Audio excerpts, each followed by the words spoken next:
Hello and welcome to Vergecast, the flagship podcast of USBC. It's finally here. The USBC puns are here in force. I heard so many of them today, including from this group of people. Hi, I'm your friend Nilay. I'm back after several weeks of not being on the show. I hope you'll have me. We were all at the Apple event today. Dan Seifert's here. Hello. Victoria Song is here. Hi.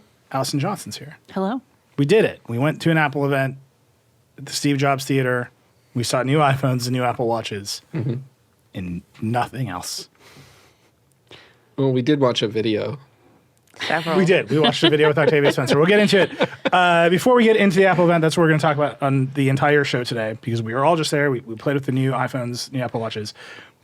I would say this day marks the beginning of just a bonkers fall tech season. So September is full. October is full. The end of September is the code conference for me. It's the bomb in the middle of my calendar. But there is this Apple event. There's the Amazon event. There's a Microsoft event. There's a Google event. You forgot Meta. There's a Meta event. It's all happening. There's also a OnePlus event. There's a Qualcomm event. Everybody loves a Qualcomm event. Yeah, who doesn't love a Qualcomm? Qualcomm's like 5Gs, right? Listen, 5Gs on the beach, baby. You love it. We patent, moat, you can anything you want. Just pay us the money. And they make everybody go to Hawaii. Yes. Modems. They love it. But it's like literally every week. So much so that we made a calendar you can subscribe to on our website. It'll just give you alerts, and you can just like come look at events as this month goes on. It's the oldest school. We're like, how do we make calendars? iCal. We did it. So just a bonkers month, including today. The antitrust trial of our lives kicked off. U.S. versus Google. Illegal monopoly claims about the search engine and its dominance.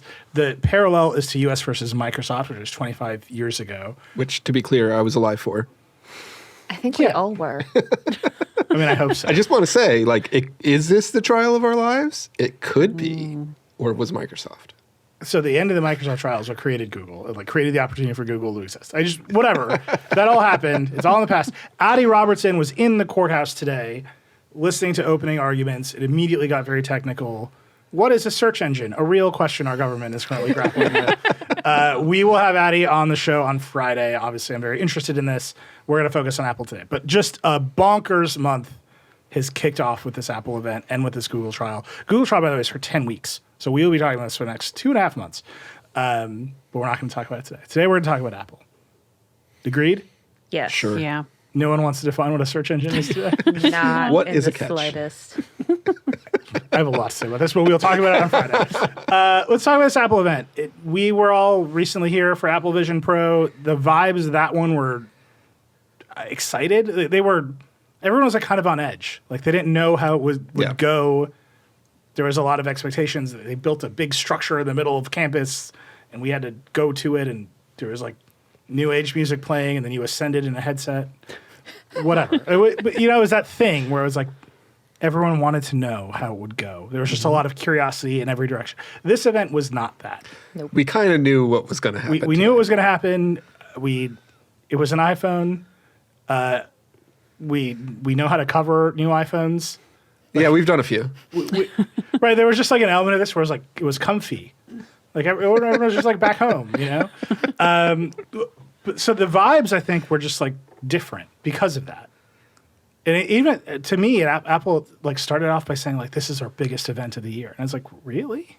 I don't want to say it was chill, but I feel like I was chill in a way that I'm normally not for these events. I was just okay, I can go into auto V mode where it's just I know what I'm doing. I'm not going to freak out. I'm not on autopilot, but there's no oh my God. Last year when they called it the Ultra, I was oh my God, I have to do so many find and replaces in this moment. My stress levels are through the roof.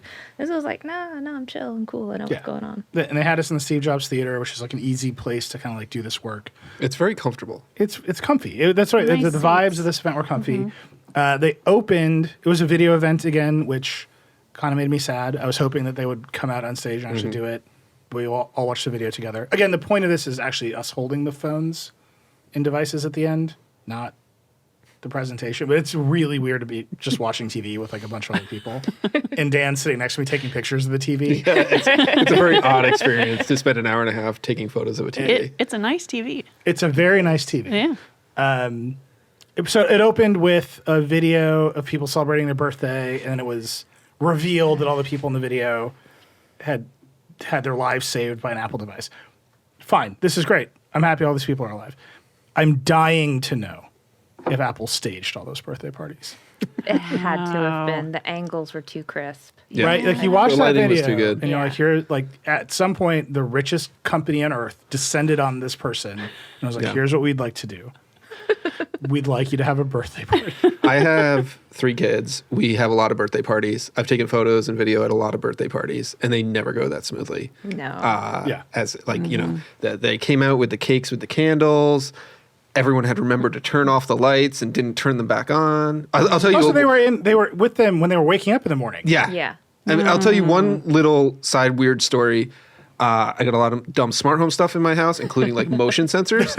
And what happens is every time we go to like sing happy birthday, we'll turn off the lights, and then 2 words into happy birthday, the lights come back on. So we fight with the lighting switch. That's pretty good. None of this happened in Apple's birthday parties. I'm just saying that. And all the homes are beautiful. I was just like watching this, and again, I think it's great that the features are helping real people. Apple's obviously very proud of this. I was just watching this ad, and I was like, they had to do this. Like there were like a lot of cameras up in these people, and they had to like feel the emotions. It was just a weird way Also, to enter this event for me. They had to produce it in a time span.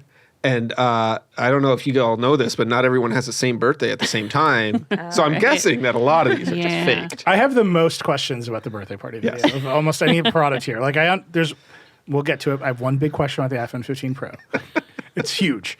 But the birthday party video, the more you consider it, the more you're like, the production of this had to have been so weird. I think if you think about it, you always do it once for safety too when you do any video. Yeah. Like, that's like the kind of behind the scenes thing. So you had to have someone light this cake multiple times and bring it out. There to was- be Oh, like, yeah. do it again. Did you notice the one where she's like, can I blow out these candles now? And I was like, she said that for real. That was real. Anyway, so that was like the opening of it. And then Tim Cook was like, I want to give you an update on the Vision Pro, which they just announced. And he said, we're on track. The developers love it. I don't know what else he would have said. Developers are deeply confused about our new product. We're excited about the things we're seeing. It's on track to ship early next year. That's it.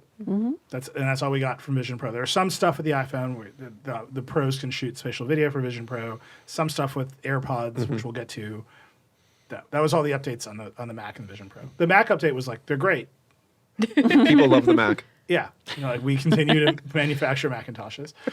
And then the other video that we should talk about before we talk about the products, they did a big skit in the middle of the Apple Watch segment with Octavia Spencer, who was a great actress, and the skit was funny, although It was cringy, but funny. yeah, it was well done if you like that sort of thing. About Apple's environmental efforts. They've announced a lot of stuff. Lisa Jackson, by the way, used to run the EPA. She's the VP of Environment there. The Series 9 has recycled cobalt in the battery. The Sport Loop is 82% recycled yarn. The manufacturing is carbon neutral. On and on and on. There's a whole list. And then they announced that the Apple Watch is its first carbon neutral product with a logo on the side if you buy it with certain bands. Yes, it has to be specific bands. It's like The ocean band will instantly harm the ocean. yeah, that fluoroelastomer. It's not biodegradable. Yeah. The video was fine. It's like if you're gonna announce a litany of environmental accomplishments, that's like the best way to do it. Like it was worth paying attention to, but it was also just like there's no reference frame for anything they were saying. Like, other companies plant trees, we plant forests, and it's like, does Google plant? I don't know. But I was like, okay, this is a clever way to say all this and like keep us engaged. But then they went and like repeated everything that was said in the video in like a less funny, serious way after that. I was like, oh, I don't need to hear this again. It's also weird because it felt like the whole premise of the video was skepticism and them answering that skepticism. So obviously, if you know anything about the environment, you're going to be like, okay, how much of this is greenwashing? Well, half of us have watched John Oliver talk about like credits and why those aren't like real things. But they're like, no, we have the answers here. Mother Nature is like kind of happy with our answers. We're going to have this really funny stare down that is, I don't know. Funny. It was funny. I just don't know. Like, you're supposed to have Tim Cook in this video. And I was like, you know what? Tim Cook can act. He can act like he's afraid of Octavia Spencer and like as if he's on the spot. But at the same time, back in your head that Apple is just doing that to kind of head off the criticisms about greenwashing. Right. This is like the frame of the video. That's what I mean. Yeah. By the way, Tim Cook spent years pretending to be afraid of Donald Trump. So, I mean, like, this is his greatest accomplishment is like China-Trump politics. Like, he navigated Apple through it. He is a good actor. But it's worth talking about, like, that was a long video in the middle of this event. Like, really long. And I think it speaks to sort of, again, just the general vibe of the whole show was like, we have a lot of time to bring out Octavia Spencer and do a skit about the environment. Like, a long time. Yeah. And I wanted to start with that stuff because I think if you understand that stuff, I think it puts the products into context because the products themselves are inherently iterative in like meaningful ways. I think they're good. Like, they seem cool. And again, big question about the 15 Pro, which we'll get to. Like, there's a mystery in the iPhone 15 Pro, which I'm obsessed with. But the vibe of the event was like, we have enough time to do comedy. All right, let's talk about the phones. Let's start with the phones. There's phones and watches. Yeah. Let's start with the phones. iPhone 15 or the iPhone 14 Pro remix. Yes. The iPhone 14 Pro 2. Yeah. Yeah. But not quite 2. It's like negative It's 0.5. yeah. It's missing a camera and some stuff. Yeah. Missing some promotion. But basically, it is just like last year's iPhone 14 was a remix of the 13 Pro. The 15 is a remix, or a repackaging is probably a better way to say it, of the 14 Pro from last year. So you get 48 megapixel camera, you get the dynamic island. What else? Slightly brighter. The A16 processor. Yeah. They did update the screens a little bit brighter, and of course they added a USB-C port, which was not on last year's phone, so that's like the new thing. And they rounded the sides; it's a little more comfortable to hold, and the glass is matte now. What do you think, Allison? Yeah, it feels like last year was very much like a skip the upgrade year, and this is the one that like my husband, bless him, is still holding on to the iPhone XR. I'm like, Wow. This would be the one. Like, there are enough things here that are different. You're gonna get the dynamic island, which like every app developer is gonna consider going forward. So yeah, it's not exciting. It's like we've seen all this before, but it's just the right. It seems like a smart kind of like packaging of everything. I just don't know if Apple's ever going to make this phone, whether it's the iPhone 15, 16, 17, or whatever, exciting, right? Yeah. Like it's never going to be the one where they really introduce new stuff to. It's never going to be the one where they're pushing the envelope on anything, but it is the mainstream one that most people will buy, or a lot of people will buy at least. And if you've had a phone like the 10s or the 10R or whatever, or the 11, and you're upgrading now 4 or 5 years later, it will be a meaningful upgrade for you. But it's hard to get excited about it because we saw so much of this last year. Are you telling me that you are not jazzed about color injected glass?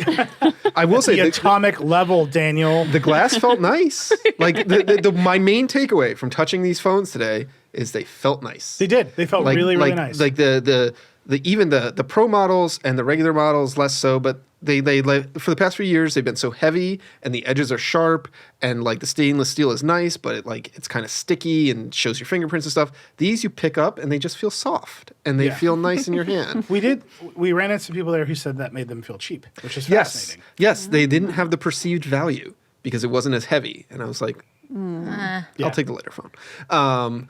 But they rounded the corner, the edges of the frame. It's still aluminum with the iPhone 15, but it is nicer to hold. And the glass is a soft matte glass.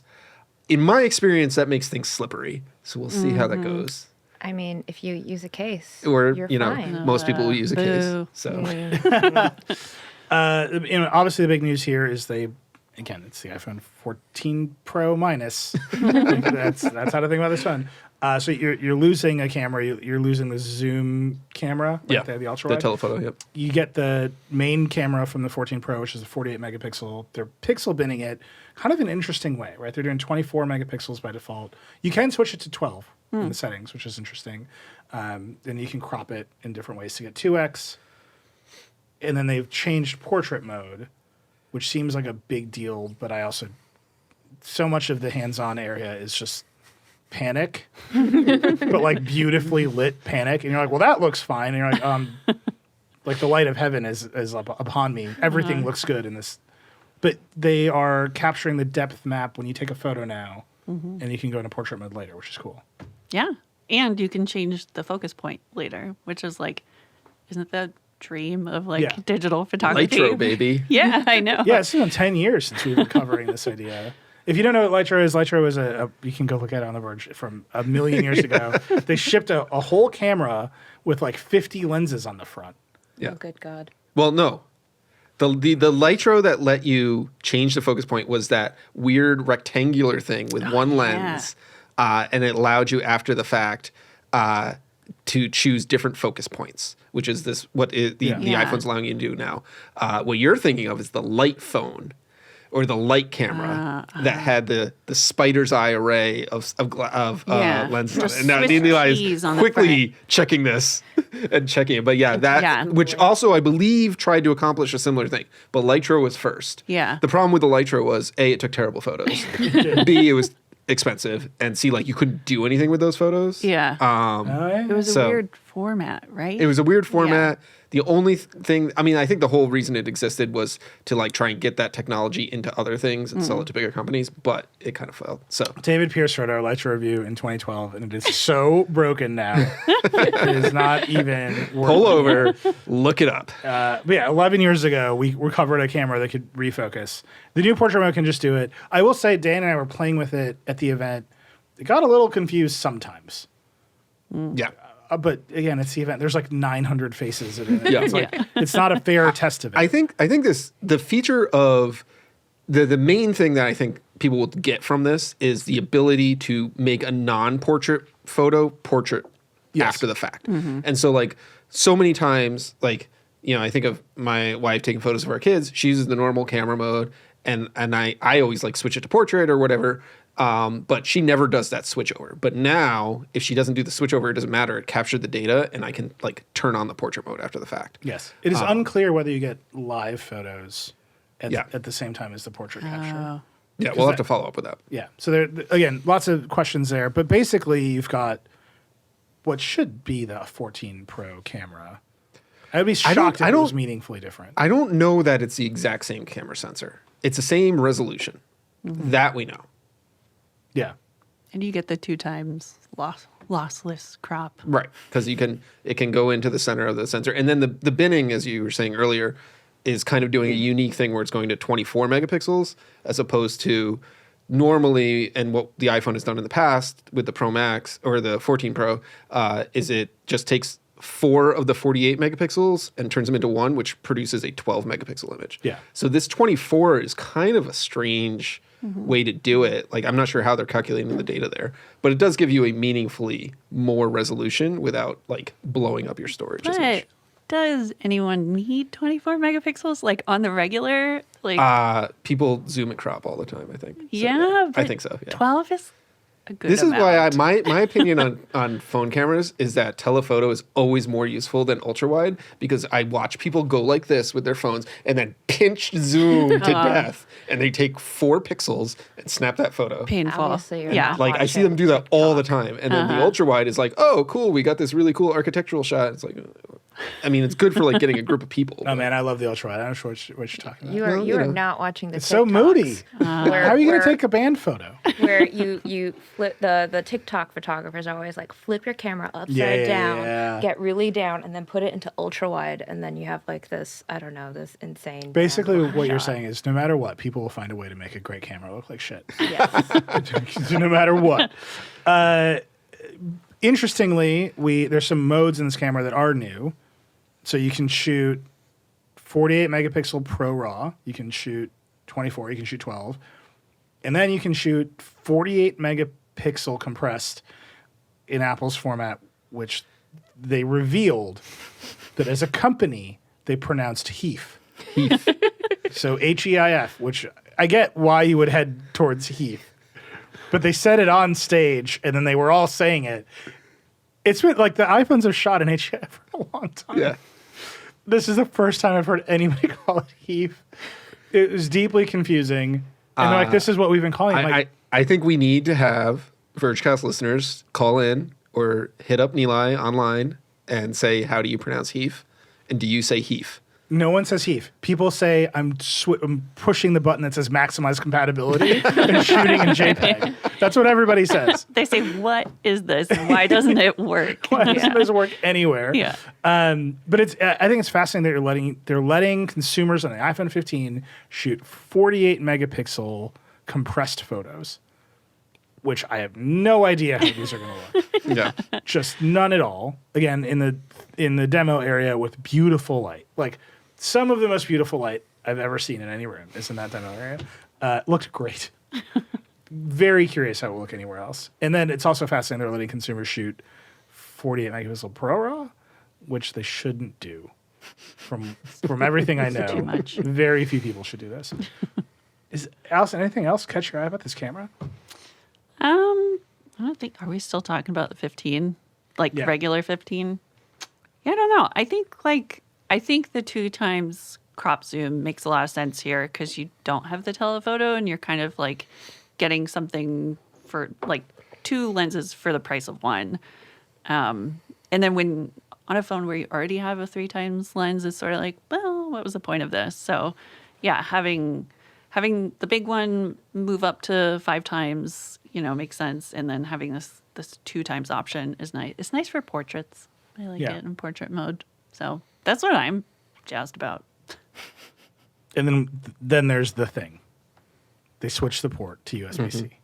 But at USB 2.0 speeds. Very confusing. Forever. They took forever to get to that. I feel Oh, like yeah. everybody Yeah. was waiting for it, and it's like, okay. This is a big reveal. They did it in 2 parts. They said, let's talk about connectivity. Yeah. And they said, let's start with wireless. And the whole room was like, no one cares. Like, oh, you can talk about 5G again? You're going to do this test again? But yeah, so it's USB-C. The word from Apple basically is like, the Europeans made us do it, but it's time, and we think people aren't going to freak out. And to be clear, there was applause in this room I mean, from let's Apple's also employees. yes. This room full of Apple's employees clapped for Apple's announcement. Well, there were some influencers there. It's inside baseball. As journalists, we are not supposed to clap. So it's like a big thing Yeah. because people assume the room is full of media and they hear the clapping and it's like the media is clapping. And it's like, no, we're sitting on our hands. We're trying to type. Yeah, we're like typing as fast as we can. It's like Apple employees, their partners, and some people who don't have to play by the same rules. But they clap. They clap for iCloud storage increasing to 6 and 12 terabytes. And who needs that much? Who needs 12 terabytes? Candy Crush whales. I'm just guessing. I don't know. Because like I have the plan where it's 2 terabytes, and I feel for all my friends. I share it with 6 of my friends. Wow. Yeah. Wow, you're generous. Wow. I am, and I use most of it, and we Yeah. will have like 1.5 terabytes Well, left. if you so. go buy an iPhone 15 and take 48 megapixel Pro RAW images, you will soak up that. Yeah, what I know every professional is dying to do is have their phone instantly and immediately choke their bandwidth out by uploading their 48 megapixel stills to iCloud. But so USB-C, we did it. We just did the same thing. I said, we're going to talk about USB-C. Yeah. We talked about wireless connectivity in iCloud. Great. They added it to the phone. The vibe very much was like, well, we had to do it, but we think it's going to be fine. Mm-hmm. And no further discussion was had. No. Yeah, they moved on pretty quickly. There is was it $29? It's $29 dongle. Oh my if you want God. to convert your lightning cable to USB-C. Absolutely not. Why you would want to do this when you can buy an Apple branded USB-C cable for $19 is beyond me. But Nilay and I were trying to figure out why you would buy this earlier today. Maybe you have a lightning accessory? What lightning Like a accessory? battery? I don't know, man. Because it's a cable. So like docks are out Yeah, docks are out. because your phone will be flopping. It's not even a long. It's just a little wisp of a cable. It's just like their USB-A to USB-C dongle, except it goes from Lightning to USB-C. So it's floppy. So your phone's going to flop right out of your dock. Yeah. So that's not it. My answer was built-in lightning cables in cars. Which I don't think are a thing. Which Dane doesn't believe that they exist. But some things have built-in lightning cables. Yeah. Some really weird, obscure accessories that like 4 people bought. Yeah. And now those people have to pay $20. The outrage. In general, I think it's like a great move. Like I think Apple held out. I think the Europeans made them do it. I will say, I was thinking about this because last week on the show, I said, I really don't plug in my phone for anything. This is not going to impact me much at all. I use wireless charging. But the one time I do plug my phone in is when I'm in the car and I use CarPlay. And I'm going to upgrade my phone and have a USB-C port. My wife is not going to upgrade her phone, and she's going to have a Lightning port. And now I'm going to have to deal with the fact that one... You're gonna buy the dongle. Oh, You're gonna buy welcome that dongle. to my world. Buy the dongle. We have dueling cables in our car, and anytime, because I'm usually on an Android phone, and when I switch back to iPhone, my husband's like, "Thank God, Oh you my put God. this away. We can use one cable like God Yeah, intended." my wife will get in the car and it's set up for Android Auto, and she'll be like, and I have to like go through the settings menu to turn on CarPlay. It's very obvious who's going to have to buy the dongle, and it's you. That's how that goes. Look, I think it's great. They didn't lock it down. They didn't do any weird made for iPhone stuff. They're not nerfing the cables at slower speed. Well, they nerfed the entire phone to run at USB 2. But charging speed should be fine over USB-C, 15 watts, we think, no matter what the cable, assuming you have a good cable that doesn't light itself on fire. Yeah. A real part of the USB-C experience. Transfer speeds on the Pros, USB-C, it's a standard they can do. Like, they did it right. They did the thing they should have done. They could have put actual faster USB in it, and they could have like done more video out or whatever. But for what 15? Yeah, why not? It's an $800 phone. They couldn't put USB 3 in there. How long has USB 3 been around? You could say it a different way. It's an $800 phone. Yeah, that's how Apple would prefer you to say it. This is the garbage phone for 800 people with $800. Yeah, USB 2. Yeah. But you're right. It does mean that you can now travel with one charging cable, which I was know on my a lot way of people here. are excited about. I was on my way here, and I was packing my bag full of cables. The one that routinely gets me stopped at the airport as a brown man.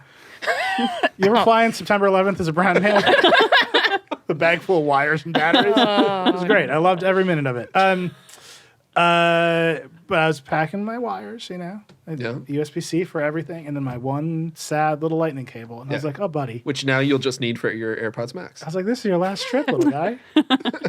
You're coming with me. And then you're never going to be seen again.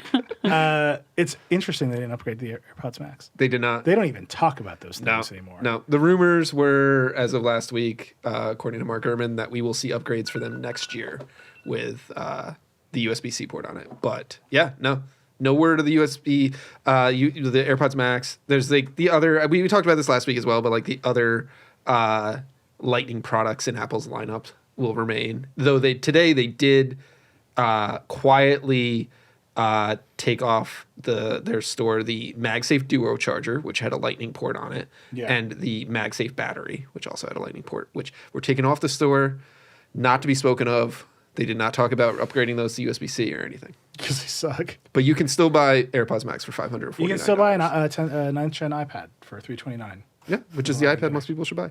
Yeah. I bought it. Yeah. We just were like, children, you have this iPad. You cannot hurt it in any meaningful way. It's encased in rubber. I think on the 15, the port is there for charging. Yeah.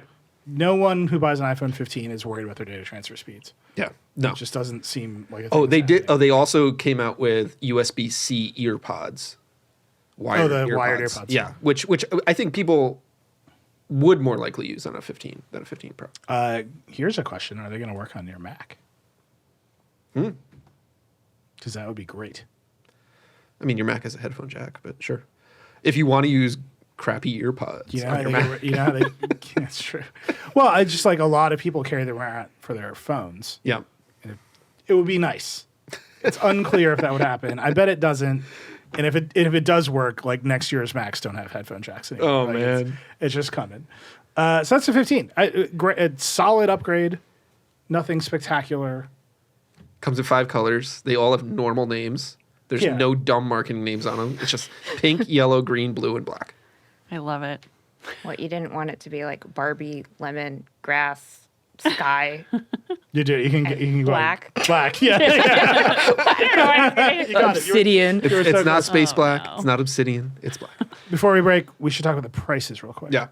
iPhone prices are same. So most of them are the same. The iPhone 15, the 15 Plus are the same as the 14 and 14 Plus from last year. So we're talking $799 to start, $899 to start on those, $100 more if you upgrade the storage. The 15 Pro comes with 128 gigs of storage, starts at $999, same price as before. Where it gets weird is with the 15 Pro Max, which is now $1199, $100 more than the starting price of last year. But it comes with 256 gigs of storage, which is twice as much as last year, and the same price if you got this 256 gig model last year. So it's like kind of a sneaky price increase. Like, yes, you are getting a little more. One can argue that $100 is a lot of money to charge for 128 gigs of storage in this, One the could argue that, yes. 2023rd year of our Lord. But it is more expensive. So like if you want the Pro Max with the 5X telephoto lens, you are going to pay more for it this year than last year. That's it. Amortized over your phone plan. Like Amortized over you're your phone already plan. getting scammed. Yes. Like you've signed up with a major And American Apple wireless carrier. loves to talk about the trade-ins. They love to talk about how your iPhone holds value and that you can recoup a lot of value and things like that. They put it on a slide now, the carrier promotions. Yeah. Like that's how much they want to talk about because they want to deflect the fact that they are now charging a $1,200 starting price for a phone. Yeah. It's what I'm just saying. You're signed up to an American wireless carrier. Like you know what you're in for. They're just coming to your house. They're one of your kids, keys to your car, and $1,200 out the window. So that's the 15. We should take a break. I need to emotionally prepare myself for the mystery of the iPhone 15 Pro. There's a lot. I'm dying to know. We'll be right back with the mystery of the Thread radio in the iPhone 15 Pro. All right, we're back. Apple event. We talked about the 15. Obviously, the interesting phone is the 15 Pro in this lineup. They made it out of titanium this time. I like it. It's very It's nice. some titanium. Some titanium. There's a titanium frame, but that also connects to an aluminum frame on the inside. So it's like the part you touch is titanium, but then inside of it is an aluminum frame. Thermomechanically bonded. Yes. Doesn't that just mean melted? Pushed. It sounds cooler if you say thermo. Have you ever bumped into anyone in a sauna? Thermomechanically Oh, no. bonded? Gross. I don't. But that's how metals work, is my understanding. It's the lightest one ever. Same size as before, 6.1, 6.7 inches. They're very proud of titanium. Apple, by the way, famously used titanium in another product, not the Apple Watch Ultra, the titanium PowerBook, the single coolest PowerBook ever made. Which lasted about 6 months before it looked like garbage because they painted the titanium and it all flaked off. And also the hinges broke. Let's not talk about it at this time. They said it's more repairable, which is really a big deal for Apple. That's carrying on from the iPhone 14 from last year, so now it's with the Pro line as well. But they're saying this word out loud. They're saying repairable out loud. They're basically giving in to regulators, right? California regulators want This is things to be the repairable. big capitulation show for Apple. They gave in on USB-C to the Europeans. They gave in to California on repair. Big A17 Pro processor. It's 3 nanometers, which is the industry first. That's a TSMC extreme ultraviolet chip. That's a big deal. And rumors are that Apple bought out TSMC's entire capacity for the 3 nanometer chip. So I would not expect to see 3 nanometer chips from anybody else anytime soon. And then they said it's a breakthrough new GPU design for Apple, their first new one. And it's like, guys, you're on the M2 chip. But they're very proud of this new GPU. What's it, 20% faster, new shader architecture. They have a new neural engine that's supposed to be faster. Basically, it does hardware ray tracing. Yeah. They talked a lot about games. No. Yeah. They talked a lot about games in this thing. Just no. Listen, my phone is specially made for stupid games. If I want to play good games, it's not going to be on my Well, phone. let me tell you, greatest B, mobile game there are a lot of system in the stupid world. games on consoles too. Okay, fancy stupid games get to be on the console. I am not playing Resident Evil on my phone because, as I said, the phone is going to get chucked the second there's a jump scare, and then my expensive phone is going to be in pieces. And Apple Care Plus, or whatever the thingy is not going to cover oh, you were scared by Resident Evil and you chucked your phone at the wall? Yeah. No. Well, their whole big claim is that this is the first time a full console game experience is available on a mobile device. What was the name of the other game? Began with a D. Division. I just remember. Oh yeah, Division is like the full console experience. Assassin's of Creed Division. is there because there's not a console in the world that Ubisoft won't put Assassin's Creed on. Like if you can play a game on it, Assassin's Creed will be there. You will be doing stabs. On just Itzo will be there and he'll be stabbing. But this was like a really weird dichotomy in how they were talking about the Pro. First, they said it's the most pro phone ever. Yes. Which is an incredible phrase. Just a deeply incredible phrase that means whatever Apple wants it to mean. Like their answer to us was, we think Pro features are aspirational. It's the camera, it's the display, and we just want this to be and it's the best that we can do. And by definition, that means every new Pro iPhone is the most pro phone ever made. Well, every new iPhone is the best iPhone ever. Right, because they don't make worse iPhones. Like It's amazing how that works. it's just really something to make the most pro phone ever, and we've defined pro in a way that we will never not make the most pro phone ever. And then right next to it, they're like, and I believe they actually said out loud, this is the best mobile gaming device ever made. And you can also spend 14 hours in a row playing Genshin Impact on it. No. Yeah, and it's like, well, the Nintendo Switch exists. Like a deeply important mobile gaming device with maybe two of the best games ever made in the Zelda games on there. I don't think they're coming to the iPhone at this time. Probably not. No. I'm confident the iPhone is more powerful than the Nintendo Switch. It's got a nicer screen too. It's got like everything on the iPhone is nicer than my Switch, and I have like an original Switch, but it's like that's the best one because it has the best games on it. Yep. The mobile games are not those games. No. I mean, that said, I'm not a mobile gamer, but I know that there's an enormous market of mobile gamers out there. And Candy Crush whales. Candy Crush Hello. whales. It's me. But there's too much. She's a Candy Crush whale. there's the Genshin Impact players, and there's a lot of MOBAs played on mobile and stuff like that. So like there's definitely a market here, and like Apple is speaking to that market, and this market will also pay more for better performance, which is what they are trying to like make the case for with the 15 Pro. I just don't need ray tracing for my Bejeweled knockoff. You don't. Yeah, the one that like gets your phone super hot and destroys your battery. This is why your battery health is down to like 87%. Like you're running a Bitcoin botnet in the background of like a Bejeweled clone. Listen, do I need ray tracing on Sudoku? Sudoku's a mobile game. No, I don't. Although I would like to see what ray tracing on Sudoku looks like. Yeah, that's what I'm saying. This is like ultra realistic Minecraft. Like those videos come out and like blow your mind. Look, there's something you said for the fact, like it's weird that they did a ray tracing explanation in 2023. Like on the other side of the house, PC gamers had ray tracing for a long time. That cost curve is all the way down. And then you're like, oh, this is a phone. Yeah. This is actually bonkers that they're like doing it on a phone at this scale.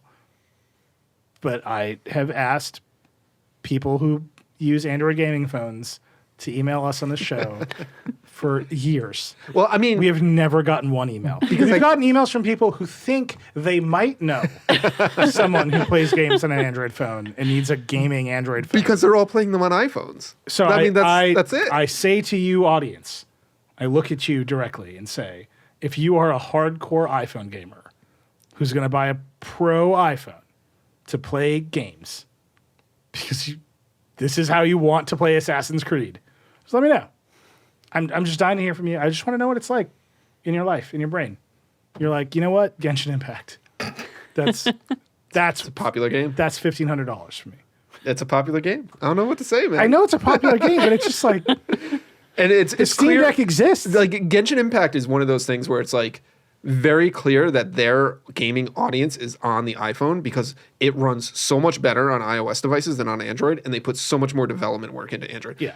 Allison can speak to how annoying it is to test Genshin Impact on new phones and devices because it's like a 30 gigabyte download on a mobile phone. Like 4 hours before I want to play it, I'm like, I better start downloading Genshin Impact now. we test it. We stress test devices with it all the time because it is such an intensive thing, and the iPhones and the iPads just run circles around it, and they have better silicon, but it's a lot of the fact that the developers put all their work into it because that's where their audience is. And because in-app purchases are the money for all of these games, and 30% of those in-app purchases are the money for Apple. Like Apple's entire services revenue chunk, that the thing that's growing, while iPhone sales are going down, the line of business that's growing for Apple's services, and the biggest chunk of services is in-app purchases and games.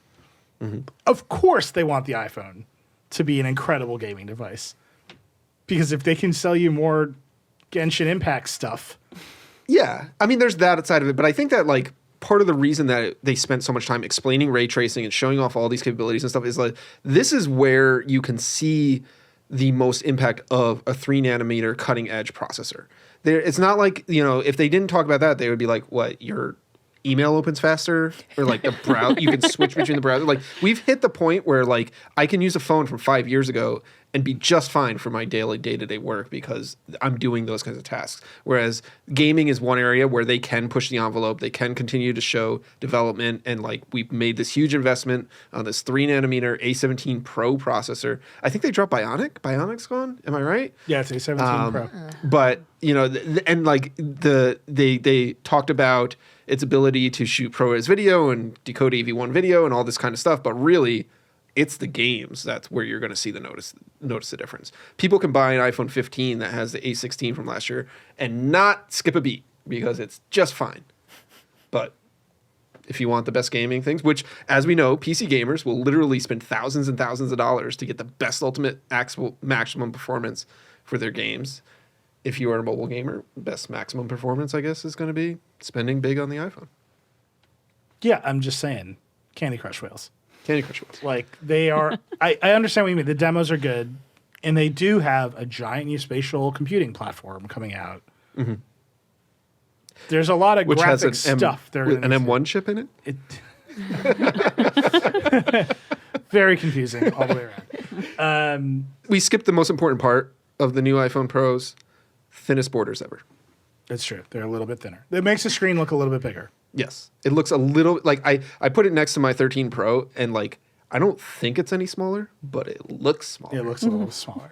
That screen, by the way, ProMotion up to 120 hertz. That's pretty normal. Can get brighter. Can go up to 2,000 nits of brightness, which is pretty cool in bright sunlight. In bright sunlight, we'll see how long it'll hold that brightness. Lots of phones will juice their brightness, and then 15 seconds later, it will dim to unreadable. My 13 Pro does that all the time. So we'll see. But like, you know, brighter is better. So that's moving forward, I guess.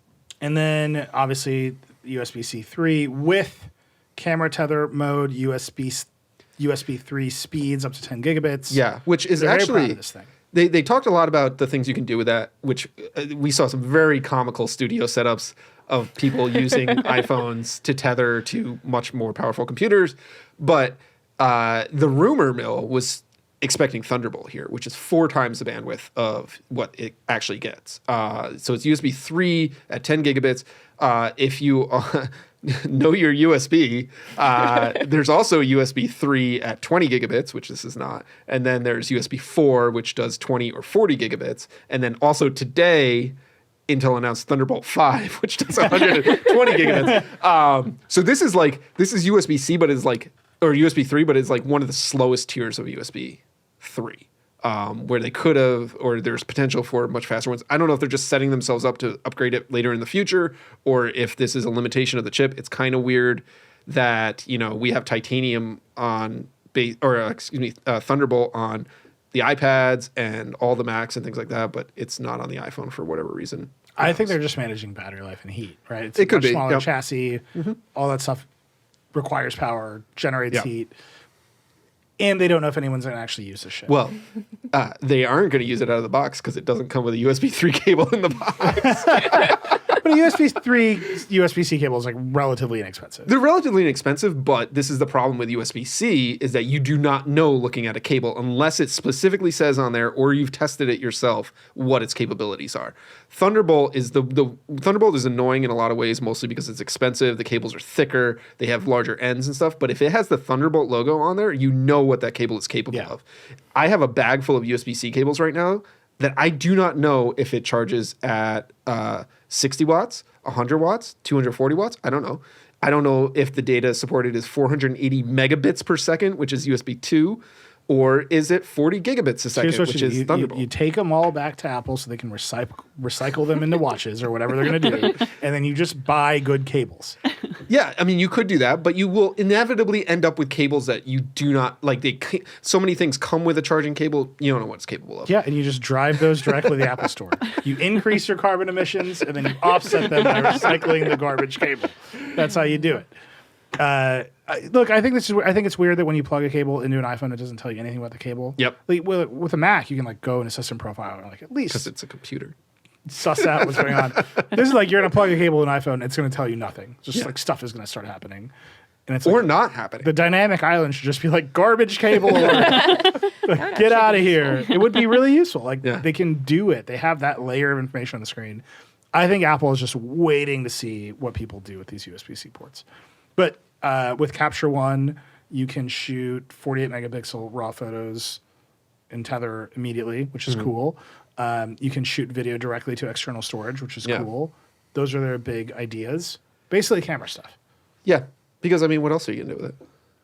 Charge your phone. Charge your phone at 15. Yeah, 15 I mean, watts. like in a perfect world, you would plug your USB-C iPhone into a studio display and get like a desktop interface With your A17 Pro. with an A17 Pro and the A13. This and is where the, I need to tell studio everyone display. that Dan actually uses Samsung Dex. I love this. And They know. He's like they know he's this. serious They about know it. this. We should talk about the action button or the camera sex. Let's do the action button quickly. I think Okay. it's there. You don't like it? No, I like the action button on the Ultra. I think it's one of the cooler things about the Ultra. But what I'm going to say is that I use the action button to do exactly one thing on my Ultra, which is to launch my runs. And what I've noticed is that even though you can program the action button on the Ultra using shortcuts, ain't nobody got time for that. Ain't nobody got time to think Oh, some people about- do that stuff. Some people have that time. Pro users. Most people ain't Ultra nobody got people. time for thinking about how they're going to do that. So for me, the problem with the action button on the Ultra is that it has so much potential, but it's really for the average person kind of hemmed in by what the presets are. So if the presets for this action button on the phone aren't great, you're just going to be like, well, I miss my old. I hear you. I feel the same way about the button on the watch. I think it's neutered by the fact that it's on the watch and the platform of the watch. The phone, I think it is more practical to use it to launch a shortcut, which is one of the preset options. The others are, by default, it will just control your ringer. And it's always a long press. So you long press it to switch between silent and ringing modes. You can also launch the camera with it. You could launch the flashlight with it. You can launch an accessibility shortcut. So if you use the back tap thing to pull down your notification shade, you can program that to the action button, which seems pretty neat. There's you can run shortcuts with it. And I think there's one more that I'm not remembering right now. But I could see really quickly, easily making a shortcut to launch Halide and then using the action button to launch Halide as my camera. The other thing you can do with it is you can take photos with it in the camera app. So Yeah. I think the camera app launching is going to be the thing that most people use because Well, to be clear, most people will use the default and they will not change it. yes. But if you do like, change the default, you are probably launching the camera. are going to change the default. Like I know that you can just go from the lock screen and go into your camera, but by the time I've done that, my cat has moved. Yeah. The cute picture is gone. Well, So I think the amount of time between that flow versus holding the button down.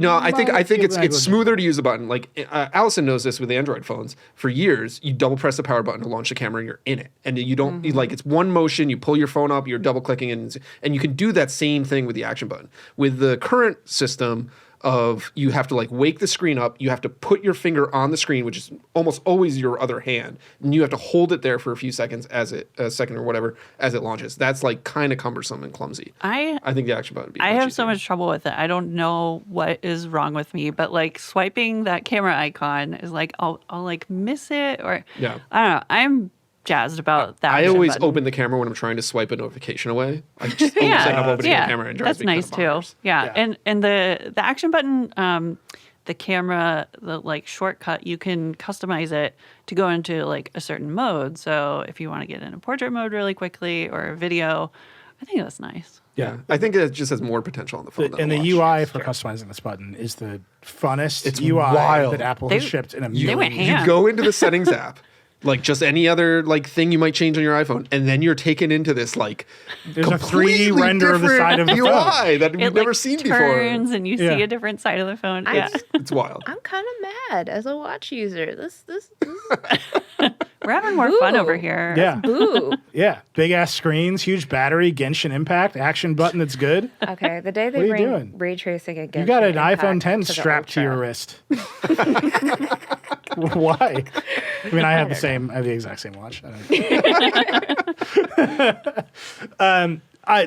the UI for this settings menu is so cool. Like, Yeah. go look at our pictures, go look at the videos. It's so cool. It's so just it's cool, but it's also just like so weird to go into out love of like it. normal iOS. Yeah, and more It iOS. does not look like Apple's other UIs. more iOS should be wacky. Yeah, sure. Like if they could do all of settings and all of settings would be fun instead of right now the sort of impenetrable list of radio buttons and The toggles. that it's nightmare become. of the settings app. Yeah, this is just like cool as hell. And it's like fun to use and it makes you want to use it, which is neat. I think they should have had double tap and long press. So this is the same argument that you made with the Dynamic Island last year, right? Like they have a long press and they have like a short press, and they should did be the invert. backwards. They should be backwards, right? No, here I'm saying there's only long press. Right. Well, So there you is. tap it once, it'll just tell you what Yeah, a long it'll press give you will the do. status, It'll yeah. pop up a thing that says, like, if it's in the default, you tap it once, it says hold down for silent. Yeah. And then you tap it when it's in silent, it says hold on for ring. And it's like, okay, that's great. But so everything by default is a long press in this button. I think they're doing that because you could accidentally hit it. Oh, and sure, then, that makes you sense don't to want me. to turn your ringer on. But by I'm accident. saying they should have left ring at 2 clicks. So you double click it to switch ring modes, and then you long press it, and that's your custom action. that would be cool. Yeah. And I hope that comes. It just seems very obvious they could do lots of things with this button Yeah. beyond just long pressing it. And I think the long press is going to throw a lot of people off. Because you click it and it's like hold for ring, and then your natural instinct is to push it again, and it just says it again. Yeah, it gives you haptic feedback though. Like it vibrates and it like buzzes as you're holding it and stuff to kind of give you an indication of what it's doing. I think they did that because they wanted to head off people being like, well, how am I supposed to know if my phone's on mute? I can Yeah. just like reach in my pocket and mess with the mute switch or whatever. Or the people that insist they can feel when it's in mute Yeah. without looking. Yeah. What? Yeah. There's people that can it's a insist they thing. could feel the mute Yeah. switch. So which position it's in. push it once and you're like, aha. Bullshit. Sorry. Yeah. Well, it also just occurs to me that if anybody with an Apple Watch like does not need the mute switch anymore, because unless you're a sociopath, your phone should always be mute because your watch is buzzing you, and you're fine, right? Like you're probably fine. So we'll see. I'm excited about it. I'm excited about the camera stuff. I think the shortcuts people are going to make for this are going to be bananas. I hope somebody does like an iPhone action button shortcuts website with all the best ones. There are already someone's gonna do that, there are for already sure. some cool shortcuts out there.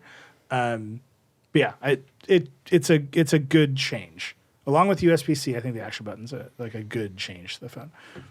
Okay, then there's the camera, which seems all new, kind of bananas. Allison, go through it.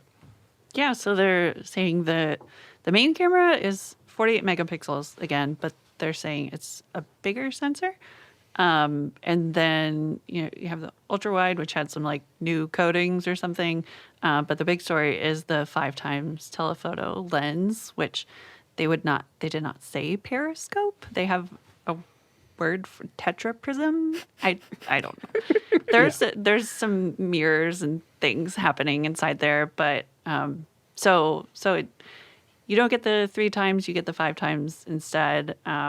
It's got some kind of sensor shift stabilization along with the optical stabilization, which is a good thing, assuming it works. But yeah, and they're all about these like 7 different lenses that you get with it. And that's counting, macro and the ultra wide and the crop modes you can do. But there's like a new thing where you can push the like main camera icon and it'll switch between like equivalent focal lengths, like 24 millimeters, 35 millimeters. Yeah, which I think is great. Yeah, right. I'm excited for that just because don't know I just how think that the main nerds. camera is too wide. I've long felt like the main camera is like equivalent to like 24 or 26 millimeters for a few years now, and it's too wide. Like I don't like it that wide. I like to shoot at like 30 or 35, and now I can just like tell it Now you to can shoot You at can set it by 35. default, which is cool. Can set it by default. It is going to like crop in the Yeah, sensor. it's really but unclear how this is working. Is it cropping the sensor? Because I think it's using the same technology as the 2X. It's just cutting into the sensor at that to approximate that field of view, and then it will produce a 24 or 12 megapixel image out of The that. exact word that we were told was there's some other voodoo going on. Yes. Oh, Wow. Because voodoo. the claim is that it will foreshorten the way that those different focal lengths will. Yeah. Which is, again, impossible to see on an iPhone in that environment, which is a totally crazy environment with perfect light. So I'm very curious as we review this thing to see if those modes actually foreshorten the way that a proper focal length would. I suspect that they do not.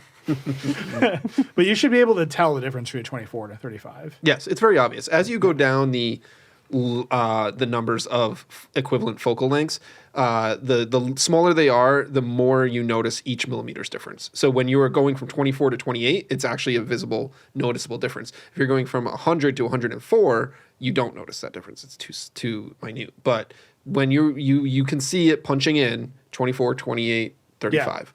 And then I think the ultra wide is like a 13 or something like that. It's and so the range is 13 to 120 now. Yes. It's cool. Again, impossible to tell you what these cameras are actually like. Like, it's just a bonkers environment. They took photos and they didn't explode. Yeah. Like, that's as much as I got right now. But I think that stuff is cool. Dan, you have some qualms about the telephoto. I'm not confident that the telephoto is going to be all that great. I think it's great that it gives a longer reach. Like, that was needed. The 3X telephoto on prior Pro models existed. Never was really that great. I know a lot of people never use it because they don't like the quality out of it. And it also doesn't bring you that much closer. 5X does bring you noticeably closer. That 120 millimeter focal length is noticeably closer, but it's not super long. Like today for the live blog, I was shooting with an 18 to 300 millimeter lens on my camera. So like there's a lot further to go. Samsung's 10X zoom is much further than the 5X that you get on the Pro now. But it's in order to make this work, and because of physics, they have to put a small sensor in there. And Samsung has the same problem with its cameras. The other manufacturers that have done periscope or not periscope cameras in the past have the same problem where they have to put a small sensor in there in order to get the physics to work right, to get the light exposed. And you can tell like pretty easily the quality difference. Even in the demo area, perfect lighting, all this stuff. I took a photo of some folks across the table and I zoom in and like I look at the details in the hair. It's all kind of blurred and mushed together. It's noisy, stuff like that. Allison's going to do a ton more testing. We'll get a more formal verdict on it. I'm just skeptical. Yeah. I think the 5X is going to be there and it'll be useful to some people, especially the folks, like I said earlier, who are standing there pinch zooming on their phone to get as close as they possibly can. It's better to have a 5X optical starting point than a 3X, but I don't think it's going to be like, I think a lot of people are still going to fall back to the main camera if they care about the image quality. Yeah, I shoot at 2X a lot with my 14 Pro. Like, I never go to... I think that the 5X existence, Allison, you were saying earlier, didn't really make sense to have that 2X punch in when you have a 3X. It's not enough difference. Now I think it gives more of a reason for that 2X punch in to exist. Because 5X is like, if I'm sitting across from a small table from Nilay, if I use the 5X, I'm like taking pictures of your eyeballs and your nose. But like 2X, I can frame you nicely. So I think that gives more of that punch in a reason to exist. Yeah. Allison, what do you think? I am interested to try it out. I like the 5X, like, is sort of when I use like the Pixel 7 Pro has one, and I find it useful in these like fringe cases where I'm on a hike and I'm trying to frame something, and like 3X just gets you nothing. You're in the far away section of the Taylor Swift concert. Yeah, right. You're in the back row. But 5X is like that much closer, and it is an actual meaningful difference. So I'm interested to see what it looks like. The question is this good enough to get the Pro Max? Because I don't think we've actually stated that this is only on the Pro Max. That's Yeah. It's not on the Pro. The Pro gets the same 3X as last year. So like, is this 5X a meaningful enough jump to get the bigger, more expensive phone, which we can talk about is also more expensive than last year. But for me, based on what I saw so far, I would say no. I'm not going to make use of that camera often enough, and I'd rather have a smaller, lighter phone. Yeah, but I love a big screen. And You love a battery. big screen. You're And a big battery. We're different people. Like the camera is not the thing. It's the bigger screen and the bigger battery. I don't think anybody is going to buy this thing for the zoom lens. I think if it was good enough, people would. I mean, this is not the first time we've seen Apple segregate the Yeah. camera to the Pro the biggest phone. They did it with the 12 Pro, right? The 12 Pro and Pro Max. The 12 Pro had the first time it had the really bigger sensor for the main one, and the regular Pro one did not. And there was a noticeable difference between the two if you cared enough about that. And so we'll see. I don't know. There's some video stuff here. They now support 4K 60 log encoding when you shoot in ProRes. They support ACES, which is an industry standard for color grading. All very good. Cool. It's the stuff. It's the most pro phone ever, Dan.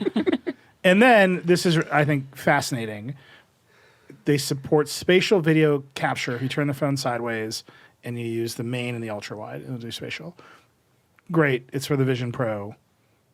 Mm-hmm. You're the divorced dad watching a birthday party. No. This is what it's for. It's happening. It's notable that in the demo clip that they showed on stage, it was not a divorced dad watching it. They did not show the dad interacting with his kids through the face mask. It was another person reliving a memory on their couch. Yeah, but alone in a headset. Alone. There's no way to avoid it. You're wearing this headset. You only experience it alone. Here's what I'll say. Philosophically, this is fascinating to me. We have been writing about this for a long time. James Barham, our old creative director, has a piece on our site from ages ago. He's like, the power of the iPhone, it is the first device where the people consuming the photos are using the same device as the people making the photos. And so your relationship with photography has changed. And we published this 8 years ago, this piece. And James was a pro photographer before you, big thinking. We'll link it. It's a great piece. I've been thinking about the piece a lot every time we do an iPhone review. This is the dynamic. I cannot think of another creative tool, actually, where it is both the thing that makes the content and the thing that consumes the content, and you have a relationship with the person on the other end of the platform, right? This is the first time Apple's broken that relationship, where you can shoot spatial video on your iPhone, and you cannot watch it. See, they could have put a 3D screen on it. It went great. Old school, one of those. It went great for the red We've got phone. Lytro. We've got 3D video. Yeah, It's all the greatest hits. red and blue glasses. I don't think they should put a 3D screen on this. They should have done it like the Fire phone with 500 cameras around the screen. There's just something fascinating about that. Yeah. That for the first time ever, the iPhone is a capture device for another system that nobody has yet, that's super expensive, that no one knows what it's for. And yeah, sure, they should do it. It's cool. Well, they have to do it because otherwise the only way to capture the spatial video is through the headset, which is we just kind of talked about how awkward that can be. So, I mean, we'll see what it's like to actually view spatial video on the iPhone. I'm sure I expect it's just going to be the main camera. Just falls back to the main camera, It's right? And it's a normal looking video. You got a depth map. Yeah, all that stuff. Yeah, and that's what the second camera is doing, is creating the depth map. It's got the distance between the lenses to do so. Notable that you have to turn it in landscape mode to do so. That makes sense. Which makes sense from a technical level. It does not make sense for how 99% of people shoot video on their phone. Portrait headset video is not a good idea. I'm just saying, this is how people shoot video on their phones. Yeah. Right? And so they can switch to that mode. Maybe the phone will have a UI telling them, turn the phone to the side to do this. But if it doesn't, they're going to have a lot of weird videos. But they had to do it in order to get any content for the headset down the road. Right? Well, we'll see. I'm just saying, it's the first time Apple's broken the sort of power of the iPhone as a camera in that way. Mm-hmm. Okay, we'll see how it goes. Kind of what they're assuming is that people will shoot spatial video without a headset. Yeah, because they will be buying an iPhone in a week and a half. Right. And not have a headset for not have a headset. 6+ months. So they did say it's coming later. But even then, the iPhone Pro installed base, the iPhone 15 Pro installed base, necessarily will dwarf the headset install base for a long time.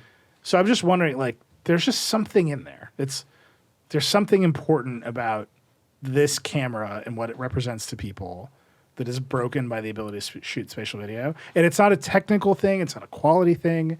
It is a philosophical relationship between the camera and the screen on the iPhone that Apple has, for the first time, divorced. It's the aspirational thing. They're like, you could buy a Vision Pro. You can record this video. You'll be ready for it. But you probably won't. Yeah, but it's what's a good analog analogy. It's like if you bought a VHS camcorder, but you didn't have a VHS player in your house.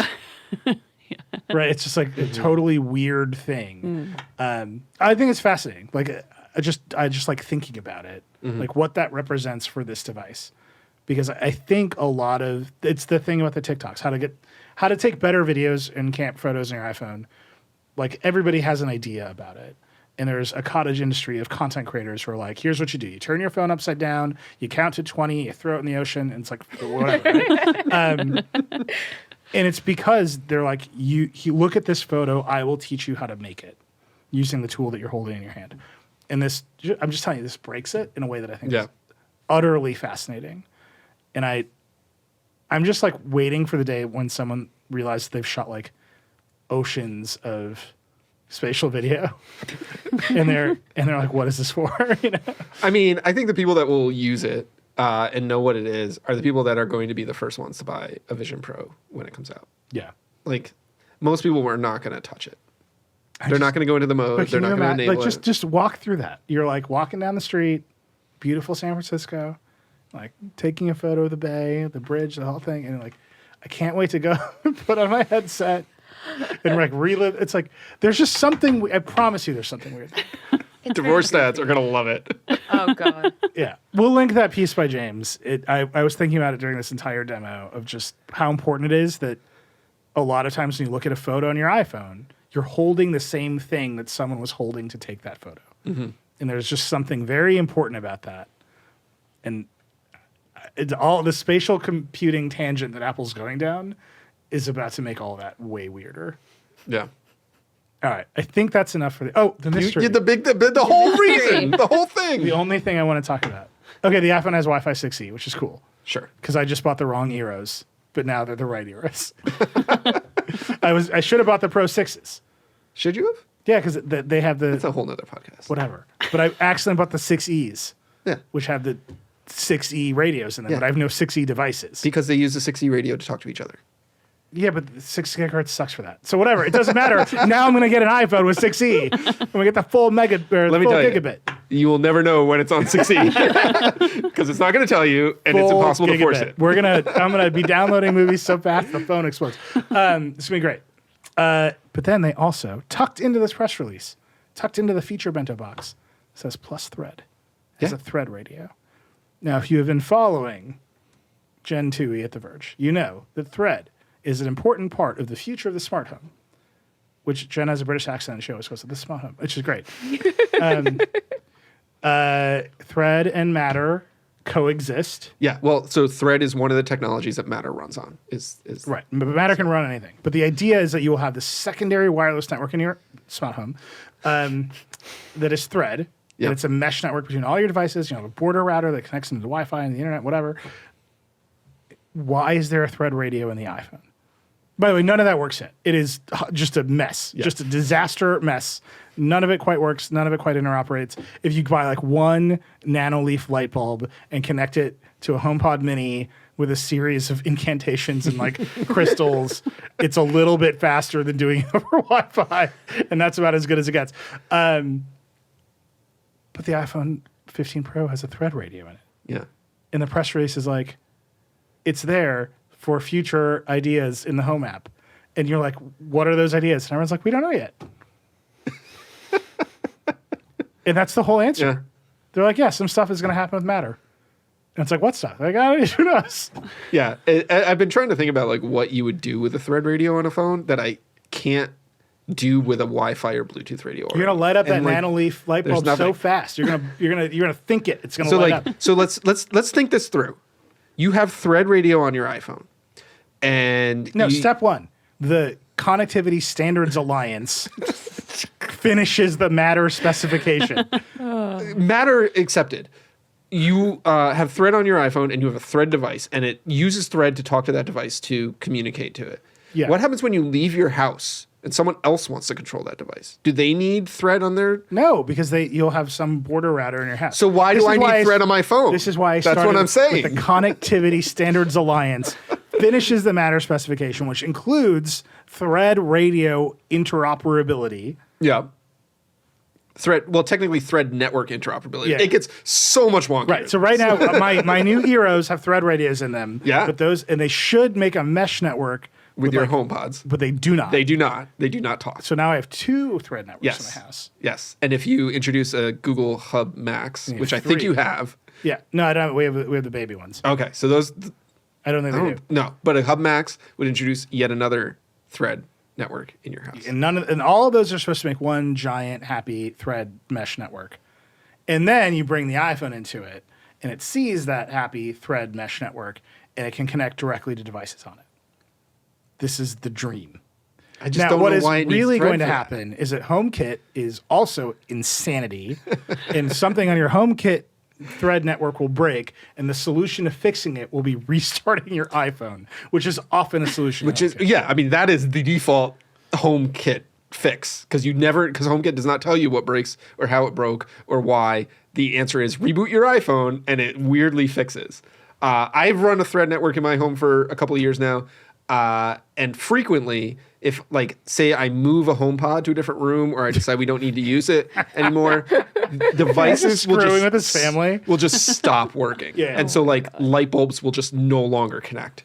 And they're supposed to be self-healing and all that. Doesn't do that. So This is the I've first been just like taking them out when they stop working and Dan's replacing them with got 3 things kids. that And work. it's just like they'll never know what's going on. I'm away from home this week, and I'm convinced nothing in the house works. They're just sitting in the dark. They're sitting in the dark, or they're like sleeping with all the lights on. They're cutting the main power to the house. I just think this is the first time the ultra wideband chip. The first time they shipped it in a Pro was the first time they put in a thing that they hadn't quite enabled all the use cases for. By the way, both iPhones. But they had some use cases for that, not yet. didn't they? Not yet. They announced it with like car keys and They were hoping car keys would it happen. never happened. Yeah. And they kind of. But then they got came to out with the fine AirTag. line. They came out with But the that was HomePods. next. Yeah. First they did the chip. That was the only time I can really think this. By the way, these have new ultra wideband chips Yes. that enable precision finding with more. We could call them U2 chips. Apple doesn't like it when you do that. No, but I'm going to do it. They kept saying second generation ultra wideband chips. Listen, I was like, they called it the U1. they're not It calling wasn't me that called it the U1. But that's the only time I think this. This time they're putting a thread radio. I'm assuming it's coming for the ride with the Wi-Fi 6E chip that they're using. That's probably a safe bet. Right. And so they just have it. They might as well do it. And they don't know what it's for. And like something good will happen. Someone who has an idea of what to use the thread radio on an It iPhone has for, to be that right into the show and tell me. Again, it has to be that what you want is a direct connection to that nanoleaf bulb or whatever other thread device. You're laughing. This like, is all people want to do. I'm They're trying- like, we're going from red to blue. Like, switch it. I'm just thinking of the nanoleaf bulb talking to the little iPhone radio. It's just a cute little thing in my head. Right. That's all it is. I just don't see a scenario where that would ever happen. Because for the nanoleaf bulb to be running On thread. It's connected to a thread network in your house Exactly. that you're on the same Wi-Fi with. Exactly. I have so much respect for Jen because my head hurts. Oh my god. It's not great. Jen wrote an entire piece that's basically like, what is this? Like, why is this here? And it just like runs through the She's options. written this multiple times now. We have what is matter, what is thread, Yeah. what is all. No, matter. but with this one in particular, it's like this phone has this chip in it. Why? And she just like runs down the options, and then by the end of the piece, she's like, none of these are good ideas. Like none of this makes any sense. I'm just dying to know what Apple obviously has a plan, right? They just don't want to tell us yet. Apple often puts stuff in their devices and doesn't even mention it, even when the teardowns reveal that it's there, whatever, until they're ready to light it up. And here they put it on the slide in the press release. There has to be some plan. I just cannot figure out what it is. Like, not even a hypothesis that begins to make sense outside of Dan's kids need to light up their nanoleaf bulbs even faster than they were doing before. That's it. That's what I got. You got any? We're doing an entire hour with Jen on the thread radio in the 15 Pro. I am so bewildered by all of that. I can't. My even- head hurts. Yeah. So we just moved. So like I'm buying all this stuff, and it's like this is the worst time to buy smart home stuff. Like all of it is inherently obsolete right now. No, so the move is you buy stuff that is supported by a hub because the hub will get upgraded, and then all the devices that connect to that hub will carry along with it. It's the individual devices that are a nightmare. This explains why I have like 5 Hue bulbs just sitting in a box. Because once But I Hue moved, works on a hub, and it's also bulletproof reliable. no, the hub does not work in my house because the router is in a closet. So I was like, I will eventually move, and then I will unpack these 5 bulbs for some future time. I'm saying if we end up with door locks that require an external hub, like that, something bad has happened in my life, right? Like that's a real issue. I don't think it's going to happen. I'm just saying, basically, get ready for the next 2 years of the Vergecast to be nightmare smart home integration stories. Complaining about the smart home, yes. Because it's so not ready. Yeah. And it feels like it's gotten But worse. the iPhone 15 Pro is mysteriously ready because it has a Thread radio in it. And I don't know why. Matter ready. If you know why, let me know. Something will happen. Yeah. If you got an interesting idea, let us know. All right, we got to take a break, and then V has to complain about the watches. We'll be right back. All right, we're back. Where do you want to start, V? I know you got feelings. You've been pent up over there. Yeah, obviously, So I think a lot of my problems this year is that the smartwatch updates across the board have been so iterative. So the one I'm actually looking most forward to is the Pixel Watch 2 because it has the most room to grow.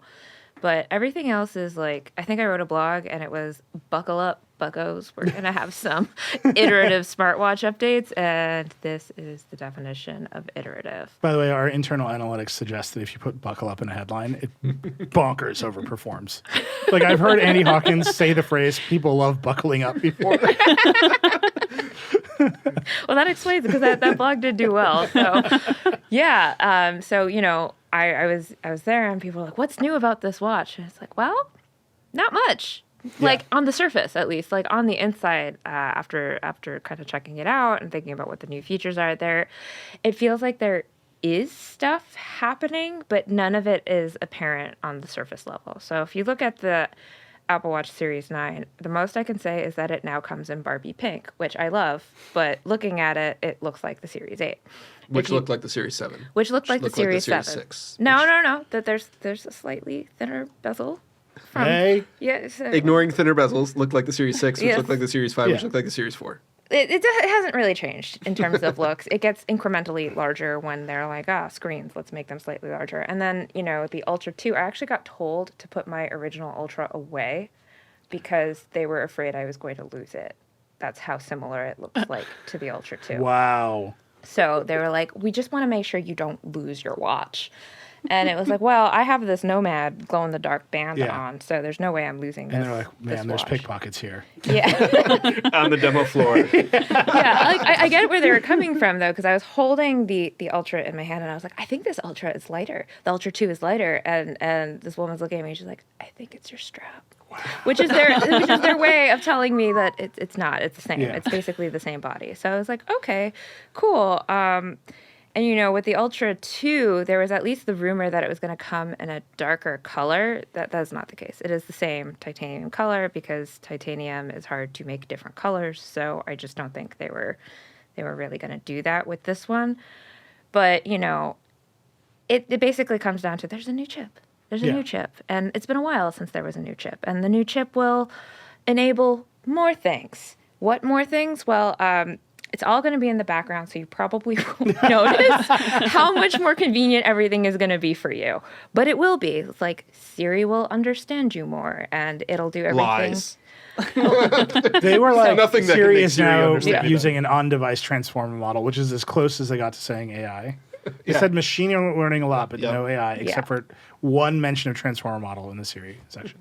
So Siri is supposed to do things on device, meaning, right now, if you are in your laundry room and it's in the basement and you don't have your phone with you and you say, Siri, set my timer for 5 minutes for my laundry or whatever, it's not going to work. Siri will be just like, sorry, can't do that for you. And it's happened to me a lot of times, but now supposedly Siri will be able to do that for you, even if you have no connection, which, if you think about it, that's actually kind of convenient. And you think about it in a way, it's like, well, didn't it always do that? And no, it's not something that they've always done.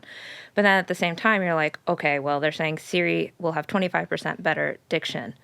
I am going to conduct the longest sentence to test this with so many multi-syllables and probably an ethnic or international word thrown in there just to throw it off because there was a point in time where I said Mahershala Ali a lot just to see whether Siri would understand it. Yeah, she did not. Okay. It did not. Don't gender the I'm not robots. gendering Siri. It did not understand that. Now it does. So I can tell you it has improved over time. So, I'm gonna, I will take suggestions for what ridiculous words I can try and make Siri understand me with. But, there's supposedly that's what's gonna happen. And later on in the year, Siri's gonna be able to answer your health data, which I don't know how I feel about. Do you see on the flying things you could say to Siri about health data? And one of them was like, Siri, I weigh this much today. And it's like, sociopath. That's sociopath stuff. If you're just Absolutely not. announcing to your watch how much you weigh every day, like, Nope. again, something has gone wrong. Some of that is like, they're thinking like, can we do this? Not whether we should. Like, I don't think you should necessarily be being like, Siri, log my weight as X pounds or kilograms. I didn't purchase a connected scale. I bought a new Apple Watch, to which I announced my weight every day. But that stuff is like interesting, right? It's all background. The processor's more powerful. They're doing more local processing of stuff. It also enables some other things, It does enable some other things like double tap, or as I like to call it, pinchy pinch. pinchy pinch. It's the pinchy pinch. They rejected that one. They That was didn't- on a they whiteboard at Apple They Park. didn't like that one, but I like it. Yeah, no, pinchy pinch. That's actually, like, they're saying it's new. It's not really new because they introduced assistive touch a couple of years ago, which is an accessibility feature which lets you control the watch one-handed. And now they're just kind of bringing it to the masses, which in my view proves that accessible design benefits everybody. But, so you can do a little pinchy pinch motion and you'll be able to do all the primary actions of your watch single-handed. So someone calls you, you're washing your dishes, you can pinchy pinch, official term. You can pinchy pinch and answer the phone call. Or, you, let's say, set up your camera and you want to take a photo. You can now pinchy pinch and control the shutter. Cool. If Watch OS 10 has the new widget stacks because it's all about widgets, so you can scroll through your widgets by pinching. So it essentially becomes a one-handed device because, you wear it on one wrist, you have to use your other hand to use it, but now you don't have to do Incredible moment of the keynote when Jeff Williams said, "This is great for those moments when your other hand is occupied." No further detail.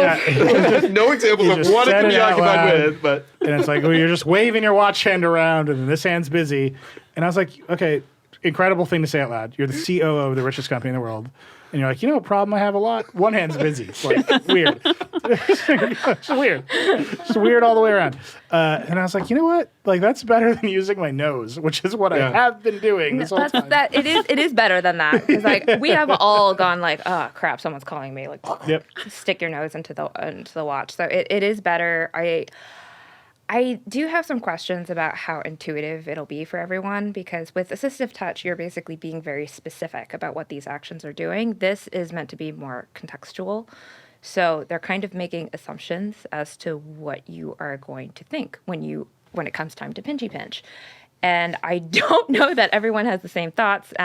They did tell me that some aspects will be customizable. So when you are going to do your music, not everyone has the same thought about whether it's going to play, pause, or skip forward because these are different assumptions we have from other devices. So that at least will be customizable.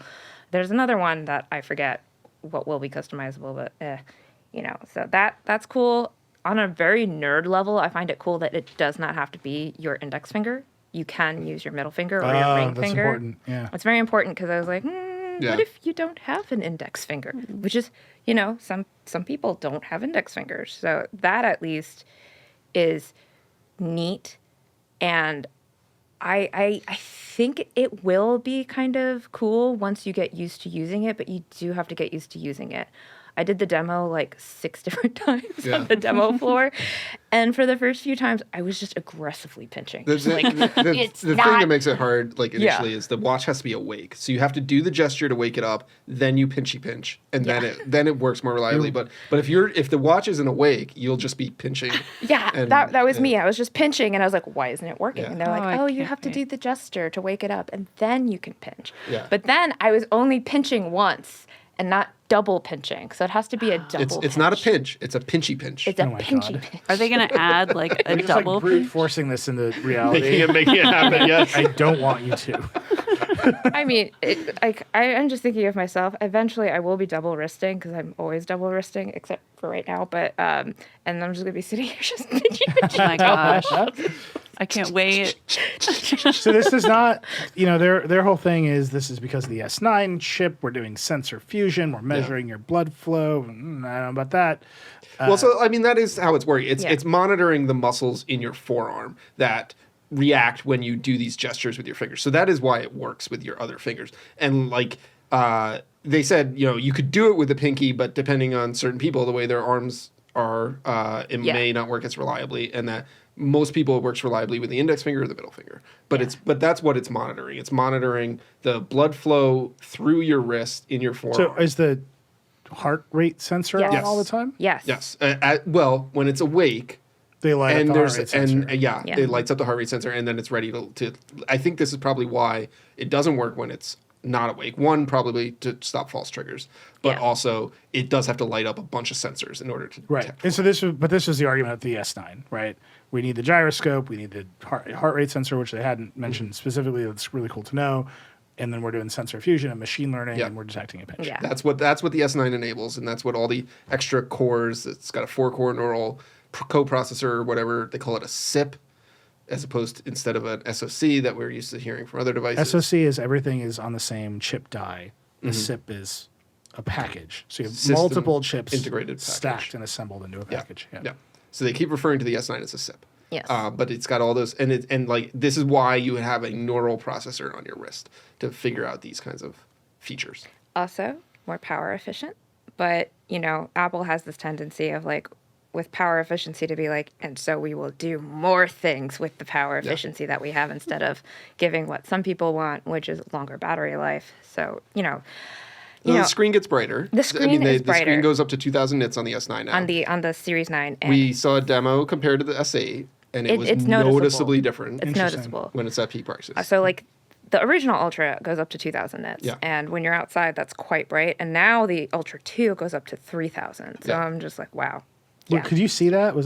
That seems like a difficult thing to see So, I unless don't- you're outside. Yeah, You need the older model right next to it at max Yeah. brightness to really understand it. Because when I was looking at the S9 in the perfect lighting in Heaven's Steve Jobs Theater, I was like, I can't tell the difference. But when they put the two next to each other, then you can see yeah. the Well, they difference. they demoed an S8 that had been tricked into full brightness and an S9 that had been tricked into full brightness next to each other, and that's when you could see it. And the idea being that if you are in an environment where you need this brightness, that's where it'll come help you. But ultimately, it just looked nicer when it's brighter. Yeah, Yeah. it does.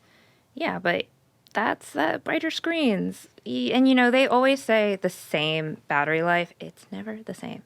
Like with smartwatches, your individual usage really does kind of impact how much mileage you're going to get. But when Apple says 18-day, not 18-day. Oh my God, people would love it. It was 18-day. But when they say 18-hour battery life, like the Series 4, that was maybe like 24 hours. Series 5, that was maybe 20 hours. Like you can get more. Apple is very conservative with their battery life estimates. So when they say 18 hours, I'm really going to see how far you can push that 18 hours for the original. Not the original, for the regular one. But for the Ultra 2, they said it was 36. And Yeah. I'm just, I have gotten as far as 60 hours on the Ultra without doing anything, going on runs. Like I did a half marathon, a slow half marathon. I was not fast that day. And I think I only lost 15% battery with no low power mode enabled. So I'm really curious to see whether the extra power efficiency will push the Ultra into the 72 hour territory. Because I Which haven't is what gotten they're there claiming yet. for low power mode. Which is what they're claiming for low power mode. But I think depending on how you use it, because let's be real, not everyone buying an Ultra is the weather-beaten explorer athlete. That No, they said this. So that. you wrote a piece that was like, who is the Ultra for? Yeah. I think Jeff Williams read it. Because in his presentation, he was like, here's who the Apple Watch Ultra is for. He said, did you catch this? He said it out loud.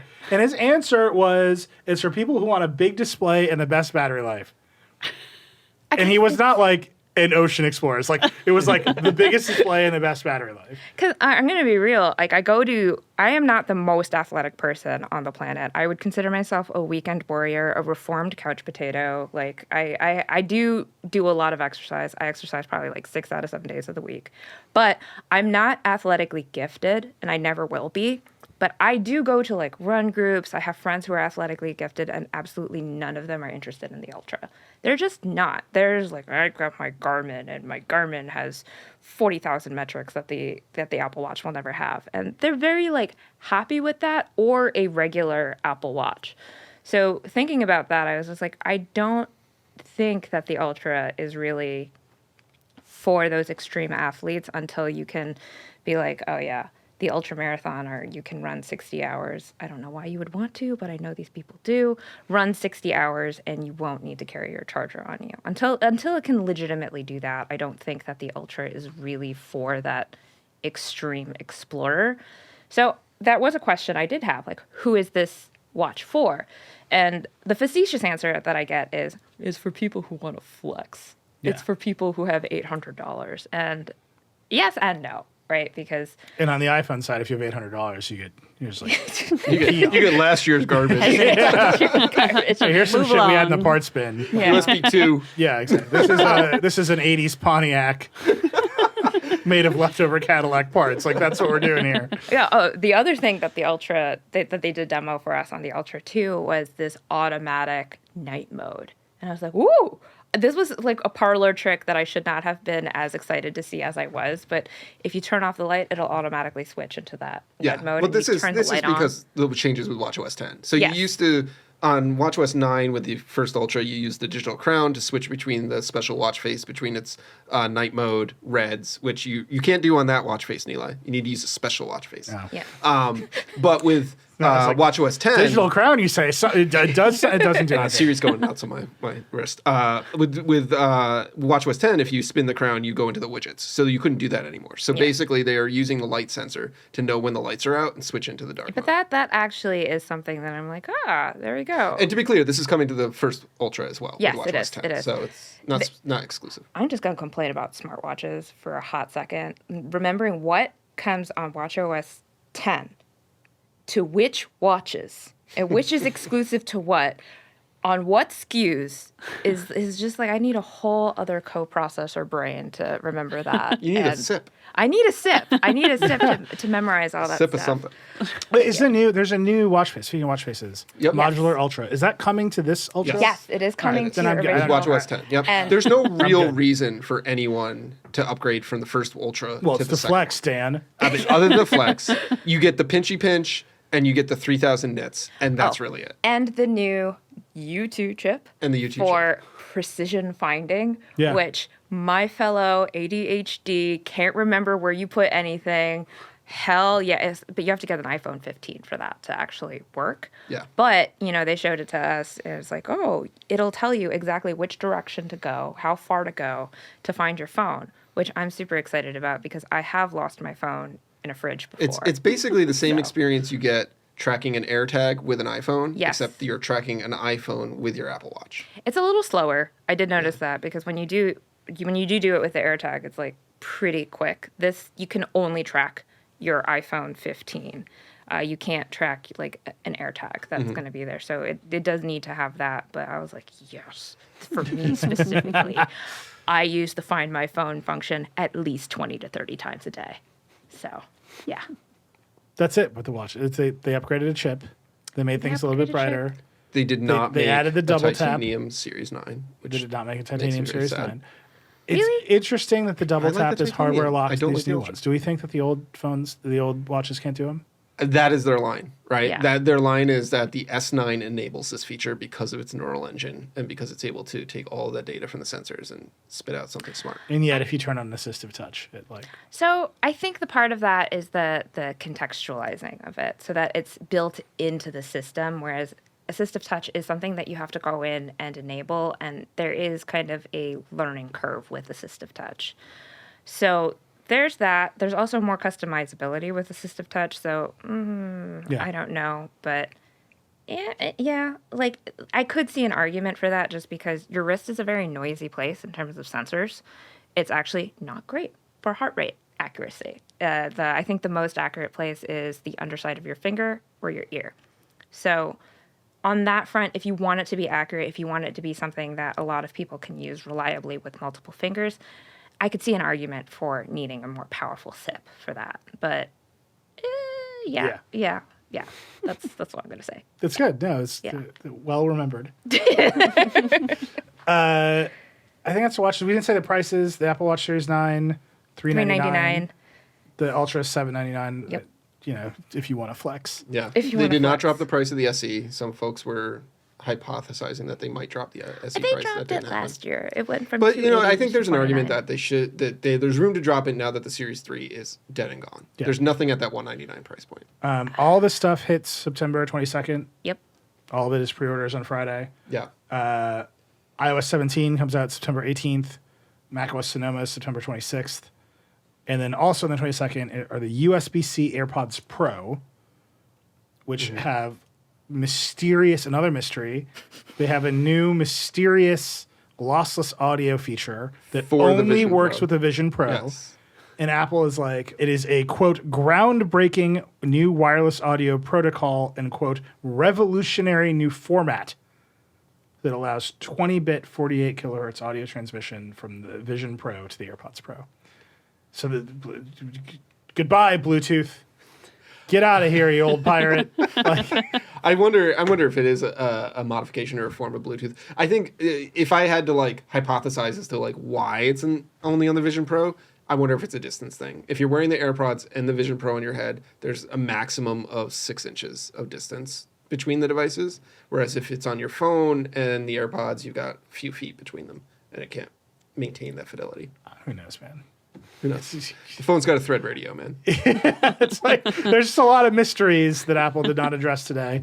It obviously doesn't work with the iPhone. No lossless audio from the AirPods Pro. No. The old the AirPods AirPods Max. Pro don't get it, and you cannot buy the USB-C case for your old AirPods Pro. Right. We were told that it might be a quote service part, which is fascinating. Yeah. But you won't be like the precedence for it being sold separately was when they moved. I think it was the AirPods 2 came out initially, did not have wireless charging, and then they updated it to a wireless charging case. You could just buy the case if you wanted, but it doesn't look like that's happening with the USB-C AirPods Pro 2. Also notable, the regular AirPods 3 not getting USB-C. We mentioned earlier the AirPods Max not getting USB-C, at least not today. So Yeah. But the AirPods Pro also on the 22nd with USB-C. yes, so you can this buy mysterious- if you have an AirPods Pro 2 today, you can buy new AirPods Pro 2. And I don't know, they've been out for a while. Maybe your battery's not lasting. I think that's it. I don't think there's anything else. We've really bled this one dry. We've talked about every bento on the bento box. It was a good event. It was fun to be there and like do our thing. But when I say the bento boxes don't have a lot of stuff on them, the iPhone 15 bento box says 5G on it. Oh no. And it's like, you guys, like, what are we doing here? But yeah, iterative updates all around. But I think solid. I think the USB-C stuff is going to go over well.